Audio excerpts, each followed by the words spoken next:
Jordan Partnership, I get another Monday to connect with you. January was amazing. This year has been simply phenomenal. God has been doing some incredible things, and I'm excited to have another Monday to connect with you. And I pray that if these messages are helping you, because of course we started with our conference calls every Monday, and we were able to know who was responding, who was watching, know how it was benefiting them.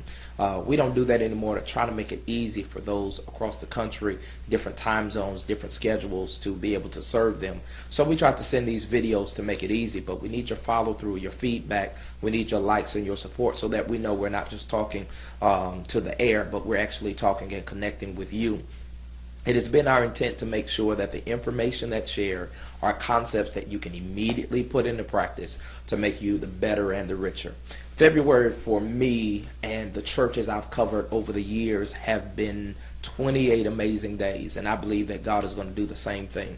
We're already in the month of February, and I believe that if we are going to experience the amazing, we've got to prepare for the amazing.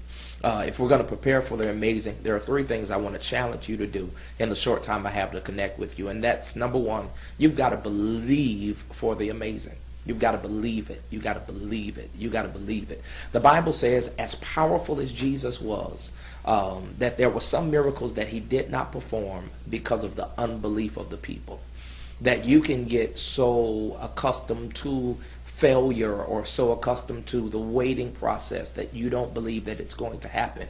But your faith has to say, I believe God. Now faith is the substance of the thing that we hope for, the evidence of the things that we don't see.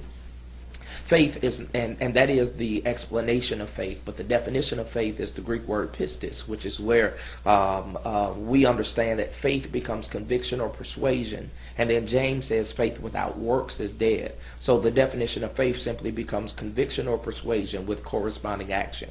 That becomes the substance of the thing that I hope for, the evidence of the thing I don't even see. So that means if I believe it, I have to do something. And so number one, you got to believe, and then it becomes something that you have to behave. You have to behave like you're preparing for the amazing. There has to be some actions. There has to be some things that you're doing. For me, I have to talk myself into it. I have to tell myself something good is about to happen. No matter how negative things look, no matter how slow things are, my behavior says something is about to happen. I never allow myself to get detoured because I see an obstacle, because you know, every time you get an announcement that something good is going to happen, something bad will happen to kind of detour you or make you lose focus. But you have to make sure your behavior says, I'm preparing for the amazing. I don't have time for negativity. I don't have time for negative people.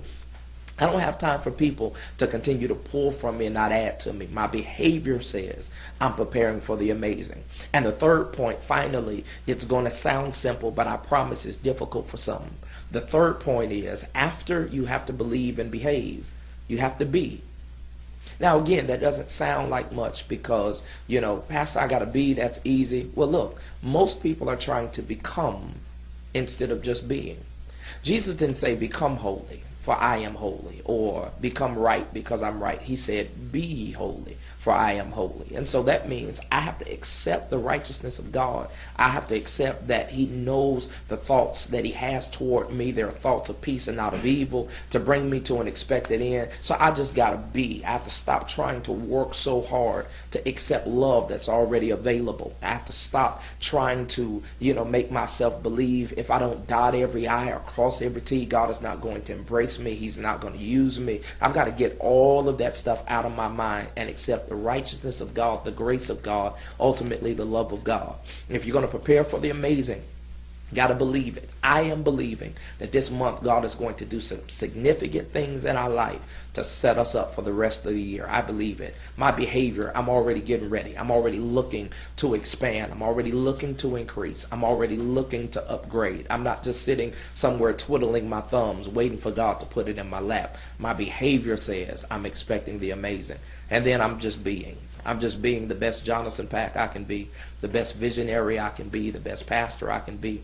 And then I'm letting God be God. When I learn how to be and not become, I end up embracing the trueness of the will of God. For now we are the sons of God. Doesn't yet appear what we shall be, but we shall be like him. We shall be like him, but we're the sons of God now. Embrace these principles and prepare for the amazing. I'll see you next Monday.